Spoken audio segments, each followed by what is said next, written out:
ನಾಯಿಗಳು ಮನುಷ್ಯರಿಗಿಂತ ಹೆಚ್ಚು ನಂಬಿಕಸ್ಥರಾಗಿರಬಹುದೇ? Eco cinema ನೋಡಿದ ನಂತರ ಈ ಪ್ರಶ್ನೆ ನನ್ನ ಮನಸ್ಸಿನಲ್ಲಿ ಗಟ್ಟಿಯಾಗಿ ನಿಂತಿದೆ. ಮಂಜು ಮುಚ್ಚಿದ ಬೆಟ್ಟಗಳಲ್ಲಿ ಒಬ್ಬ ವೃದ್ಧ ಮಹಿಳೆಯ ಜೀವನ, ಅವಳನ್ನ ನೋಡಿಕೊಳ್ಳುತ್ತಿರುವ ಕೇರ್ಟೇಕರ್ ಮತ್ತು ಒಂದು ಲೆಜೆಂಡರಿ ಡಾಗ್ ಬ್ರೀಡರ್ನ ಕಥೆ. ಇದು ಕೇವಲ ಮಿಸ್ಟರಿ ಥ್ರಿಲ್ಲರ್ ಅಲ್ಲ, ಇದು ನಿಷ್ಠೆ, ನೆನಪು ಮತ್ತು ತಣ್ಣಗೆ ನಮಗೆ ನೀಡುವ ಎಚ್ಚರದ ಕಥೆ. ನನ್ನ ಆನೆಸ್ಟ್ ರಿಫ್ಲೆಕ್ಷನ್ಸ್ಗಳನ್ನ ಹಂಚ್ಕೊಳ್ತೇನೆ, ಬನ್ನಿ ನೋಡೋಣ. ಎಲ್ಲರಿಗೂ ನಮಸ್ಕಾರ. ಬಾಳೊಂದು ಭಾವಗೀತೆ ದ ರಿವ್ಯೂ ಶೋಗೆ ನಿಮ್ಮೆಲ್ಲರಿಗೂ ಸ್ವಾಗತ. ಇಂದು ನಾವು ಮಾತನಾಡೋದು ಇಕೋ ಎನ್ನುವ ಮಲಯಾಳಂ ಸಿನಿಮಾದ ಕುರಿತು. ನೆಟ್ಫ್ಲಿಕ್ಸ್ ನಲ್ಲಿ ಲಭ್ಯವಿರುವ ಈ ಸಿನಿಮಾ ಕನ್ನಡದಲ್ಲಿಯೂ ಡಬ್ ಮಾಡಲಾಗಿದೆ. ಅದರ ಕುರಿತು ಮಾತನಾಡೋಣ. ಇಕೋ ಎಂಬುದು ಬಾಹುಲ್ ರಮೇಶ್ರ ಅನಿಮಲ್ ಟ್ರಯಾಲಜಿಯ 3ನೇ ಚಿತ್ರ. ದಿಂಜಿತ್ ಅಯ್ಯತ್ತನ್ ನಿರ್ದೇಶನ. ಬಾಹುಲ್ ರಮೇಶ್ ರವರ ಕಥೆ ಅವರೇ ಬರೆದಿದ್ದಾರೆ ಮತ್ತು ಸಿನಿಮಾಟೋಗ್ರಫಿ ಕೂಡ ಅವರದೇ. ಕಿಷ್ಕಿಂದ ಕಾಂಡಂನಲ್ಲಿ ಕೋತಿಗಳು ಸೆಂಟ್ರಲ್ ರೋಲ್ ಆಗಿದ್ರೆ, ಈ ಚಿತ್ರದಲ್ಲಿ ನಾಯಿಗಳು. ನಿಧಾನವಾಗಿ ಒಂದು ಬೆಚ್ಚಿ ಬೀಳಿಸುವ ಮನುಷ್ಯನ ಸ್ವಭಾವದ ಅನಾವರಣವನ್ನ ಈ ಚಿತ್ರ ಮಾಡುತ್ತೆ. ಇದು ನಾಯಿಗಳ ಮೂಲಕ ಮನುಷ್ಯನ ಅಂತರಂಗವನ್ನ ತೆರೆದಿಡುತ್ತೆ. Sometimes protection and restriction, they both look the same. ಆದಷ್ಟು ಸ್ಪಾಯ್ಲರ್ ಅಲರ್ಟ್ ನೀಡದೇ ಇರಲು ಪ್ರಯತ್ನಿಸ್ತೇನೆ. ವರ್ಲ್ಡ್ ವಾರ್ 2ರ ಸಮಯ. ಎಲ್ಲರೂ ಮಲೇಷ್ಯಾದಲ್ಲಿ ಕಾಫಿ ಎಸ್ಟೇಟ್ ನಲ್ಲಿ ಕೆಲಸ ಮಾಡಲು ಅಥವಾ ಇನ್ನೆಲ್ಲೋ ಯಾವುದೋ ಒಂದು ಕೆಲಸದ ನಿರೀಕ್ಷೆಯಲ್ಲಿ ಹೋದರೆ, ಕುರಿಯಚ್ಚನ್ ಎನ್ನುವಾತ ಒಂದು ವಿಶೇಷ ಪ್ರಭೇದದ ನಾಯಿಯನ್ನ ಹುಡುಕೊಂಡು ಹೋಗ್ತಾನೆ. ಇದೊಂದು ಸ್ಲೋ ಬರ್ನ್ ಮಿಸ್ಟ್ರಿ ಥ್ರಿಲ್ಲರ್. ಮಂಜು ಮುಸುಕಿದ ಪಶ್ಚಿಮ ಘಟ್ಟಗಳು, ನಾಯಿಗಳೇ ಮುಖ್ಯ ಪಾತ್ರಧಾರಿಗಳು. ಪ್ರಸ್ತುತ ಅಂದ್ರೆ 1985-90ರ ಸುಮಾರು ಈ ಕುರಿಯಚ್ಚನ್ ಅನ್ನುವ ವ್ಯಕ್ತಿ ಕಳೆದ 5-6 ವರ್ಷಗಳಿಂದ ಕಾಣೆಯಾಗಿದ್ದಾನೆ. ಆತನೊಬ್ಬ ನಕ್ಸಲ್ ಹಂಟರ್, ಅಂದ್ರೆ ತನ್ನ ನಾಯಿಗಳಿಂದ ಆತ ನಕ್ಸಲರನ್ನ ಸದೆಬಡಿದಿದ್ದ. ಆದರೂ ಆತನಿಗೊಂದು ಗೌಪ್ಯವಾದ, ಕರಾಳವಾದ ಒಂದು ಪಾಸ್ಟ್ ಇದೆ. ಹಾಗಾಗಿ ಪೊಲೀಸರು ಅವನನ್ನ ಹುಡುಕ್ತಾ ಇದ್ದಾರೆ. ಒಬ್ಬ ಮಂಗಳೂರಿನಿಂದ ಬಂದಂತಹ ನೆವಲ್ ಆಫೀಸರ್ ಆತನ ಹುಡುಕ್ತಾ ಇದ್ದಾನೆ. ಆತನ ಸ್ನೇಹಿತ ಕುರಿಯಚ್ಚನ್ನಿಂದಾಗಿ ಜೈಲು ಪಾಲಾಗಿ ಆಚೆ ಬಂದಿದ್ದಾನೆ, ಆತನು ಹುಡುಕ್ತಾ ಇದ್ದಾನೆ. ಆತನ ಒಬ್ಬ ಶಿಷ್ಯ ಕೂಡ ಆತನನ್ನ ಹುಡುಕ್ತಾ ಇದ್ದಾನೆ. ಇಷ್ಟಕ್ಕೂ ಕುರಿಯಚ್ಚನ್ ಎಲ್ಲಿ? ಈ ಸಿನಿಮಾ ಲೇಯರ್ಡ್ ಸ್ಟೋರಿ ಟೆಲ್ಲಿಂಗ್, ಅಂದ್ರೆ ಒಂದೇ ಕಥೆಯೊಳಗೆ ನೀವು ಹಲವಾರು ಡೈಮೆನ್ಷನ್ಸ್, ಆಳ ಮತ್ತು ಸಂಕೀರ್ಣತೆಯನ್ನ ಕಾಣ್ತೀರಾ. ಇದರೊಟ್ಟಿಗೆ ಈ cinema non linear time line ಅನ್ನ ಫಾಲೋ ಮಾಡುತ್ತೆ. ಅಂದ್ರೆ ನನಗರ್ಥವಾಗಿದ್ದು, ಒಟ್ಟು ಈ ಸಿನಿಮಾದಲ್ಲಿ 3 ಟೈಮ್ ಲೈನ್ಗಳಿವೆ. ಕಥೆ 3 ಕಾಲಗಳ ನಡುವೆ ಸಾಗುತ್ತದೆ. ಒಂದು ಭೂತಕಾಲ, ಒಂದು ಅಶಾಂತಿಯ ಕಾಲ, ಇನ್ನೊಂದು ಈಗಿನ ಪ್ರಸ್ತುತ ಕಾಲ. ಈ ಕಾಲಗಳ ಮಧ್ಯೆ ಕಥೆ ಹೋಗಿ ಬಂದು ಮಾಡುತ್ತೆ. ನೀವು ತುಂಬಾ ಸೂಕ್ಷ್ಮವಾಗಿ ನೋಡ್ಬೇಕು. ಈ ಮೂವಿ ಯಾವುದೇ ರೀತಿಯ ಸ್ಪೂನ್ ಫೀಡಿಂಗ್ ಮಾಡಲ್ಲ.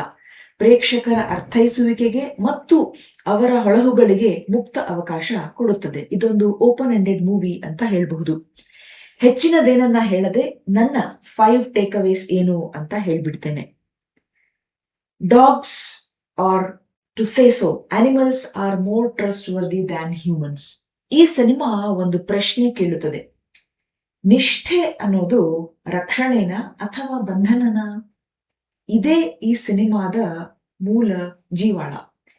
ಈ ಚಿತ್ರ ಮಾನವ ಮತ್ತು ಪ್ರಾಣಿಗಳ ನಡುವಿನ ಸಂಬಂಧಗಳು, ವಿಧೇಯತೆ ಮತ್ತು ನಿಷ್ಠೆ, ಇವುಗಳ ನಡುವಿನ ಅಹಿತಕರ ಪ್ರಶ್ನೆಗಳನ್ನ ಮತ್ತು ರಕ್ಷಣೆ ತನ್ನದೇ ಆದ ಬಂಧನದ ರೂಪವಾಗಬಹುದೇ ಎಂಬಂತಹ ಪ್ರಶ್ನೆಗಳನ್ನ ಶೋಧಿಸುತ್ತದೆ.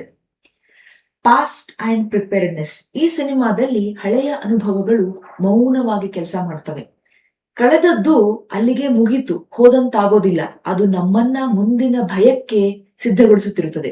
ಮ್ಲಾತಿ ಎನ್ನುವ ಪಾತ್ರದಿಂದ ನಮಗೆ ಅರ್ಥವಾದದ್ದೇನೆಂದರೆ, ಹಳೆಯ ಅನುಭವಗಳಿಂದ ಕಲಿ ಮತ್ತು ಸದಾ ಸಿದ್ಧವಿರುವಂತ. ಸಿನಿಮಾದಲ್ಲಿ ಸೂಚ್ಯವಾಗಿ ಏನಾಗಿರಬಹುದು, ಮಲೇಷ್ಯಾದಲ್ಲಿ ಅಂತ ಕುರಿಯಚ್ಚನ್ನ ಸ್ನೇಹಿತನ ಮುಖಾಂತರ ಹೇಳಿಸ್ತಾರೆ.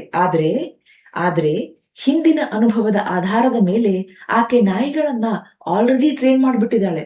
ಅಂದ್ರೆ she expected something unusual in her life is sure to come ಅಂತ. Calm but alert. ಇಲ್ಲಿ ಒಂದು ಪಾತ್ರ ತುಂಬಾ ಶಾಂತವಾಗಿದೆ, ಆದ್ರೆ ಆ ಶಾಂತಿಯೊಳಗೆ ಎಚ್ಚರವಿದೆ. ಭಯದಲ್ಲಲ್ಲ, ಜಾಗೃತಿಯಲ್ಲಿ ಬದುಕುವವರ ಶಾಂತಿ ಅದು. ಮ್ಲಾತಿ ಶಾಂತವಾಗಿ ಗಂಭೀರವದನಳಾಗಿದ್ದಾಳೆ, ಆದರೆ she is always on alert mood. ಒಂದು ಲೋಟ ಹಾಲನ್ನು ಸಹ ಆಕೆ ಪರೀಕ್ಷಿಸದೆ ಕುಡಿಯೋದಿಲ್ಲ. Dogs as the real story tellers. ಈ ಸಿನಿಮಾದಲ್ಲಿ ನಾಯಿಗಳು ಸೈಡ್ ರೋಲ್ ಅಲ್ಲ, ಅವೇ ಕಥೆ ಹೇಳ್ತವೆ. ನಿಷ್ಠೆ, ನಿಯಂತ್ರಣ, ರಕ್ಷಣೆ ಇವೆಲ್ಲವೂ ಅವುಗಳ ಮೂಲಕವೇ ನಮಗ ಅರ್ಥ ಆಗುತ್ತೆ. ಇಲ್ಲಿ ನಾಯಿಗಳು ಕಥೆಯ ಜೀವಾಳ ಅನ್ನಬಹುದು. ಬೇರೆ ಪಾತ್ರಗಳನ್ನ ಮರ್ತು ಬಿಡಿ, ಈ ಚಿತ್ರದಲ್ಲಿನ ನಾಯಿಗಳು ಕತೆ ಹೇಳುವಿಕೆಯ ಅವಿಭಾಜ್ಯ ಅಂಗ. ಅವುಗಳನ್ನ ಅಕ್ಷರಶಃ ಕಥಾವಸ್ತುವಿನ ಅಂಶಗಳಾಗಿ ಹಾಗೂ ನಿಷ್ಠೆ, ನಿಯಂತ್ರಣ ಮತ್ತು ರಕ್ಷಣೆ ಮತ್ತು ಸೆರೆವಾಸದ ನಡುವಿನ ಮಸುಕಾದ ರೇಖೆಯ ವಿಷಯಗಳನ್ನ ಅನ್ವೇಷಿಸುವ ಸಾಂಕೇತಿಕ ಸಾಧನಗಳಾಗಿ ಅದ್ಭುತವಾಗಿ ಬಳಸಲಾಗಿದೆ. Landscape and music. ಇಲ್ಲಿ ಬೆಟ್ಟಗಳು, ಮಂಜು, ಮೌನ ಇವೆಲ್ಲವೂ ಪಾತ್ರಗಳಂತೆ ನಡೆದುಕೊಳ್ತವೆ. ಸಂಗೀತ ಮಾತನಾಡೋದಿಲ್ಲ, ಆದರೆ ನಮ್ಮೊಳಗಿನ ಭಾವನೆಗಳನ್ನ ಅದು ನಡೆಸುತ್ತದೆ. ಛಾಯಾಗ್ರಹಣ ಈ ಚಿತ್ರದ ಹೀರೋ ಅನ್ಬಹುದು. ಆ ಕುಟ್ಟುಕುಣ್ಣು ಬೆಟ್ಟಗಳು, ಮಂಜು ಮುಸುಕಿದ ಸನ್ನಿವೇಶಗಳು, ಒಂದು ರಹಸ್ಯ ಹೇಳುವ ರೀತಿ, ಆ ಮಂಜಿನ ಕಥಾಹಂದರ ಮತ್ತು ಅದನ್ನ ಸೆರೆ ಹಿಡಿದ ರೀತಿ ಅನನ್ಯ. ಮುಜೀಬ್ ಮಜೀದ್ ಅವರ ಸಂಗೀತ ಕೇವಲ ದೃಶ್ಯಗಳೊಂದಿಗೆ ಮಾತ್ರ ಅಲ್ಲ, ಇದು ಭಾವನೆಗಳನ್ನ ಕುಶಲತೆಯನ್ನು ನಿರ್ವಹಿಸುತ್ತವೆ ಮತ್ತು ಪಾತ್ರದಂತೆ ಅವು ಕೂಡ ನಿಮ್ಮ ಉದ್ವೇಗವನ್ನ ಹೆಚ್ಚಿಸುತ್ತವೆ. ಕೊನೆಯದಾಗಿ ನನ್ನ ವರ್ಡಿಕ್ಟ್. ಈ ಸಿನಿಮಾ ನನ್ನ ಮನಸ್ಸನ್ನ ತಟ್ಟಿದ ಚಿತ್ರ. ರೇಟಿಂಗ್ಗಿಂತ ಇಲ್ಲಿ ಭಾವನೆ ಮುಖ್ಯ.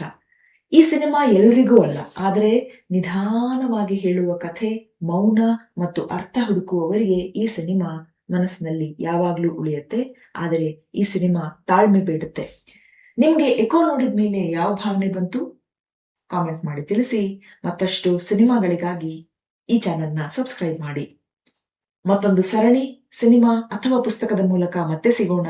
ಅಲ್ಲಿವರೆಗೆ ಯೋಚನೆ ನಿಮ್ಮದಾಗಿರಲಿ, ವಿಶ್ಲೇಷಣೆ ನಮ್ಮದಾಗಿರಲಿ, ಬಾಳು ಹಾಡಾಗಲಿ, ಭಾವ ಜೊತೆಗಿರಲಿ. ನಿಮ್ಮ ಸಮಯಕ್ಕೆ ಧನ್ಯವಾದಗಳು. ಮತ್ತೆ ಸಿಗೋಣ.